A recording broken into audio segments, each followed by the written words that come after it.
Hello guys, welcome to AR education. और ये geography की एनसीईआरटी की पहली वीडियो है जो 6th क्लास की होगी। देखो, अगर आप किसी भी गवर्नमेंट जॉब की तैयारी कर रहे हो और जिसमें कि जीएस पूछा जाता है जिस पेपर में, तो उसमें एनसीईआरटी एक बहुत इम्पोर्टेंट रोल प्ले करती है। क्यों? क्योंकि अगर आपका एनसीईआरटी क्लियर है, आपका बेस एकदम क्लियर रहेगा, आपके कॉन्सेप्ट हमेशा क्लियर रहेंगे, आपको बहुत ज़्यादा चीज़ों को याद करने की ज़रूरत नहीं पड़ेगी। ठीक है? क्योंकि आप उन चीज़ों को पहले ही समझे हुए होते हैं। तो चलिए शुरू करते हैं। ज्योग्राफी क्लास 6 एनसीईआरटी, और इसका पहला जो चैप्टर है वो है सौर मंडल में पृथ्वी। ठीक है, उससे पहले एक छोटी सी कहानी समझो। हुआ क्या कि 14 बिलियन साल पहले क्या होता है, बिग बैंग नाम का एक विस्फोट होता है, और इसी इसी विस्फोट से ब्रह्मांड का निर्माण आरंभ होता है। ठीक है, उसके बाद पहला जो एटम बनता है वो बनता है हाइड्रोजन। इसके बारे में एक किताब भी है जिसको शायद फर्स्ट 3 मिनट्स नाम से एक किताब है। तो पहले 3 मिनट में क्या बना? हाइड्रोजन बना। और हाइड्रोजन के बादलों को क्या कहा गया? नेबुला, यानी कि निहारिका। हाइड्रोजन के बादल मतलब कुछ इस तरह के होते हैं, मतलब ये बहुत बड़ा होता है। ठीक है, उसमें ये बहुत जैसे जैसे आप इसको आप बादल की तरह समझो, जैसे बूंद बनती है ना बारिश की, ऐसे ही वे संघनित होकर क्या करते हैं, तारों, ग्रहों, इनका निर्माण करती है। ठीक है, अब वो कैसे करती है वो एक अलग विषय है, आगे हायर क्लास में आप पढ़ लेंगे एनसीईआरटी में। तो बुक के अकॉर्डिंग चलते हैं। बुक के अकॉर्डिंग पहली चीज़ जो आपको पता चलती है वो है खगोलीय पिंड के बारे में। तो खगोलीय पिंड यानी कि सेलेस्टियल बॉडीज किसे कहते हैं? सूर्य, चंद्रमा प्लस वे सभी वस्तुएं जो रात के आकाश में आपको चमकती हुई दिखाई देती है, उनको क्या बोलते हैं? खगोलीय पिंड कहते हैं। ठीक है, अब ऐसे खगोलीय पिंड जिनके पास अपनी ऊष्मा है, अपना प्रकाश है, उनको क्या कहते हैं? उनको तारे कहते हैं। और हमारा सूर्य भी क्या है? एक तारा है। ठीक है, तो और ऐसे तारे, सॉरी, तारों का वैसा समूह जो कोई आकृति बना रहा हो या पैटर्न बना रहा हो, एक पर्टिकुलर पैटर्न को बना रहा हो, तो उन पैटर्न्स को क्या बोला जाता है? नक्षत्र मंडल कहा जाता है। ठीक है, इसका एक एग्जांपल है अर्सा मेजर या बिग बियर। ठीक है, और इसी का पार्ट है सप्त ऋषि, जिसके बारे में आपने सुना भी होगा। ठीक है, ये दंत कथाओं में भी आपको खूब मिलेंगे। जैसे ये देखो, यहाँ पे क्या है, 1 2 3 4 5 6 7, ये तारे हैं, इनको सप्तऋषि बोला जाता है। अगर आप एक लाइन ड्रॉ करते हैं ऐसे इनको मिलाते हुए, तो ये तारे एक अलग तारे की ओर इशारा करते हैं जिसको बोला जाता है ध्रुव तारा। ठीक है, अच्छा, पहले क्या होता था कि पहले कंपास वगैरह तो था नहीं। तो जब कंपास नहीं था तो लोग किससे पता लगाते थे? दिशाओं का ज्ञान कैसे करते थे? जो नाविक होते थे वो कैसे पता लगाते होंगे दिशाओं के बारे में? तो वो तारों का इस्तेमाल करते थे। ठीक है, तो जो ध्रुव तारा होता है वो कौन सी दिशा बताता है? वो बताता है उत्तर दिशा को। अब आगे चलते हैं। नेक्स्ट चीज, ग्रह। ग्रह क्या होते हैं? ग्रह ऐसे खगोलीय पिंड होते हैं जिनके पास अपनी ऊष्मा और अपना प्रकाश नहीं होता है। ये अपनी ऊष्मा और प्रकाश कहाँ से प्राप्त करते हैं? तारों से। ठीक है, लेकिन सिर्फ यही कंडीशन नहीं है ग्रह होने की। ग्रह होने की एक कंडीशन और है, सॉरी 3 कंडीशन और है, कि ये किसी तारे की परिक्रमा करते हों, इतने विशाल हों कि अपने गुरुत्व के कारण गोल हों।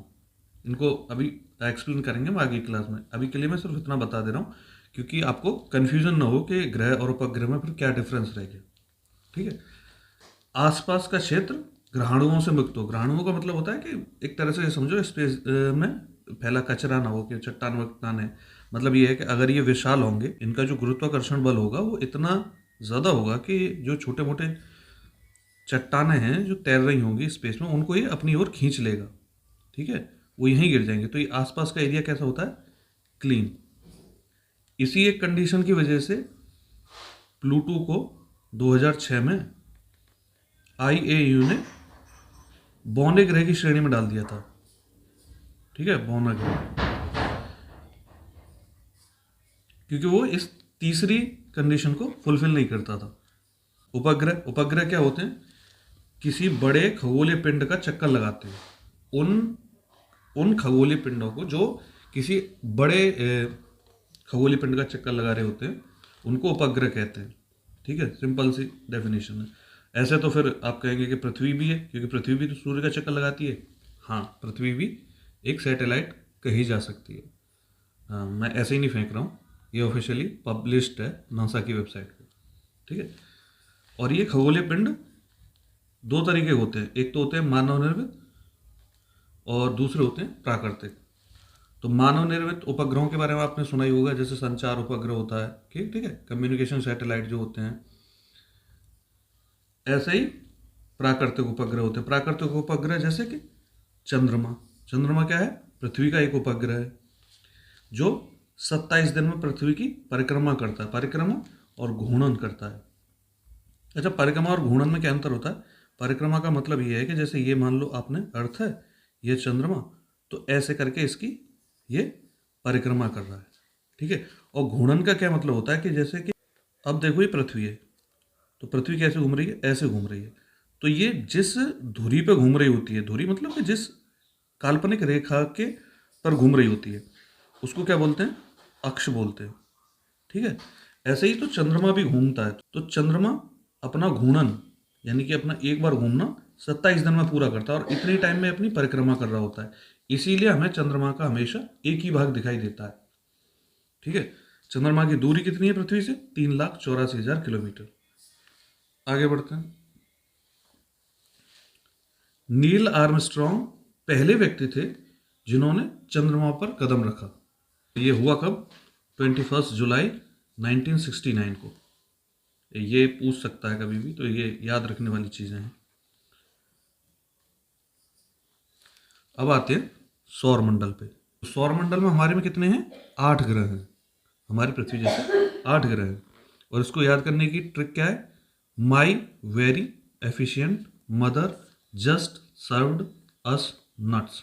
ये एनसीईआरटी में ही दे रखा है। ठीक है, तो ये सूर्य से दूरी के क्रम में ही दे रखे हैं। जैसे कि M फॉर मरकरी, मरकरी मतलब बुध। V फॉर वीनस, वीनस मतलब शुक्र। E फॉर अर्थ, अर्थ मतलब पृथ्वी। और M फॉर मास, मास मतलब Mangal. J for Jupiter, Jupiter मतलब Brihaspati. S for Saturn, Saturn मतलब Shani. U for Uranus, Uranus मतलब यूरेनस ही है, इसको अरुण भी बोलते हैं। N फॉर नेपच्यून यानी कि वरुण। और जो प्लूटो था उसको ही हम बोलते थे, पर अब वो ग्रह नहीं रहा है। कुछ चीज़ें जान लीजिए कि जैसे कि शुक्र और पृथ्वी, इन दोनों का साइज सिमिलर होने की वजह से इनको जुड़वा ग्रह भी बोला जाता है।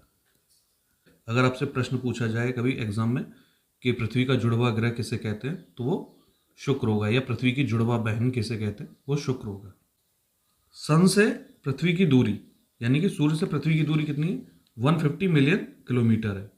ये इतना दूर है कि देखो, लाइट ट्रेवल करती है 3 लाख किलोमीटर पर सेकंड, मतलब प्रकाश की जो गति होती है वो 3 लाख किलोमीटर पर सेकंड होती है। तब भी वहां से, सूर्य से यहाँ तक, पृथ्वी तक पहुंचने में इसको लगभग 8 मिनट का समय लगता है। अगला फैक्ट कि सर्वाधिक, अच्छा इसमें एक चीज़ और दे रखी है कि कौन सा ग्रह कितने टाइम में चक्कर लगाता है, कितना अपनी धुरी पर कितने देर में घूमता है। मुझे वो सब एक्स्ट्रा इन्फॉर्मेशन लगी और मुझे लगा कि उनमें आप समय ना ही गवाएं तो ज़्यादा बेहतर है। उससे बढ़िया है कि आप जो परीक्षा में पूछे जाते हैं उन सवालों पे ध्यान दें। ठीक है, अगर वो आ भी जाए तो छोड़ देना है, क्योंकि उसमें बहुत ज़्यादा टाइम जाता है। तो जो आए हुए सवाल हैं उनके बारे में देखते हैं कि सर्वाधिक चंद्रमा पूछ सकता है आपसे। तो सर्वाधिक चंद्रमा किसके पास है? शनि के पास। कितने? 146। इसके चंद्रमा का नाम क्या है? एक का टाइटन। टाइटन इसका एक बड़ा चंद्रमा है। और शनि एक ऐसा ग्रह है जिसके पास छल्ले यानी कि रिंग्स हैं। मतलब ऐसे जैसे शनि है ना, तो इसके चारों तरफ ऐसे ऐसे करके रिंग्स हैं। और ये रिंग्स क्या है? मतलब एक तरह से छोटे छोटे टुकड़े हैं किसी एस्टेरॉइड्स के। ऐसा माना जाता है कि पहले कोई एक बार एस्टेरॉयड इससे टकरा गया था, तो टकरा कर टूट गया और टूट कर इसकी कक्षा में बिखर गया। अब इसके गुरुत्व के कारण वो इसके चारों ओर चक्कर लगाते रहते हैं। अगर पूछा जाए कि किस ग्रह के पास चल रहे हैं तो शनि के पास है। सौरमंडल का सबसे बड़ा ग्रह कौन सा है? सबसे बड़ा ग्रह है बृहस्पति, और बृहस्पति का एक गैनीमेड उपग्रह है, और ये उपग्रह सौरमंडल का सबसे बड़ा उपग्रह है। सबसे बड़ा ग्रह बृहस्पति है और सबसे बड़ा उपग्रह गैनीमेड है, जो इसी का उपग्रह है। शुक्र ग्रह, शुक्र ग्रह को भोर या सांझ का तारा कहते हैं, पृथ्वी की जुड़वा बहन भी कहते हैं, ये तो मैंने बता ही दिया। मंगल ग्रह, अब मंगल ग्रह के बारे में बात करते हैं। तो मंगल ग्रह अच्छा, पृथ्वी के दो पड़ोसी ग्रह कौन कौन से हैं? अगर पृथ्वी के ग्रह के पृथ्वी के पूछे जाए पड़ोसी ग्रह, तो एक तो हो गया शुक्र और दूसरा कौन सा? मंगल। मंगल ग्रह के चंद्रमा हैं फोबोस और डिमोस। अब बुध से लेकर मंगल तक जो ग्रह हैं उनको बोलते हैं चट्टानी ग्रह, ठीक है। और इसके बाद, या इनको आंतरिक ग्रह भी बोलते हैं। इसके बाद जो, यानी कि बृहस्पति से नेपच्यून तक, इनको बोलते हैं बाह्य ग्रह, ठीक है। और ये किससे बने हुए हैं? गैसों से बने हुए। अब बात करते हैं पृथ्वी के बारे में। पृथ्वी अपनी धुरी पर एक दिन में एक चक्कर लगाती है, और परिक्रमण यानी कि परिक्रमण काल जो कि सूर्य के चारों ओर है। सूर्य के चारों ओर कितने दिन में घूम जाती है? 365 दिन में।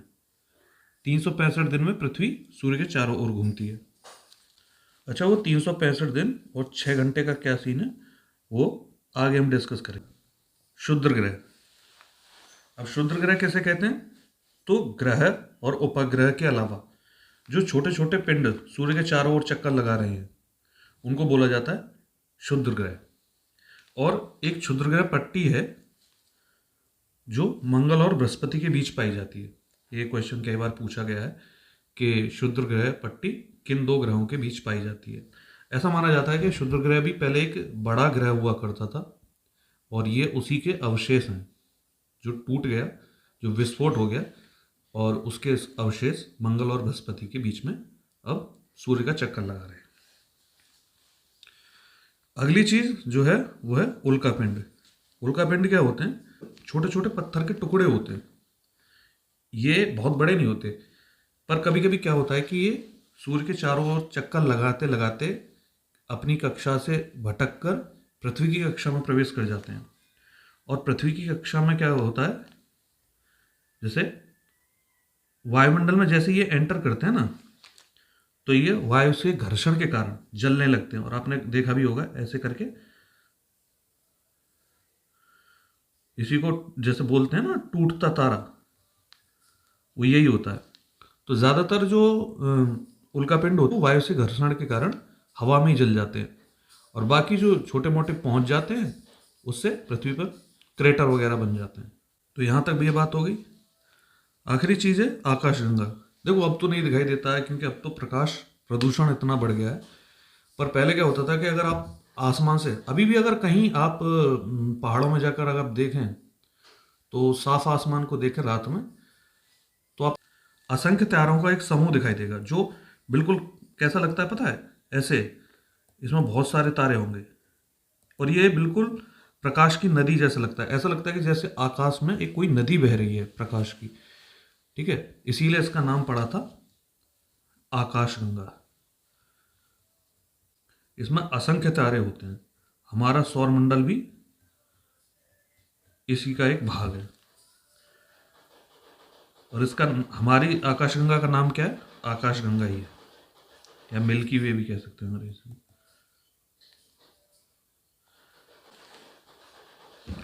तो ये सब चीजें थी चैप्टर फर्स्ट में। आई होप मैंने कुछ मिस नहीं किया होगा, और अगर कुछ मिस हो गया हो तो आप मुझे कमेंट करके बता सकते हैं।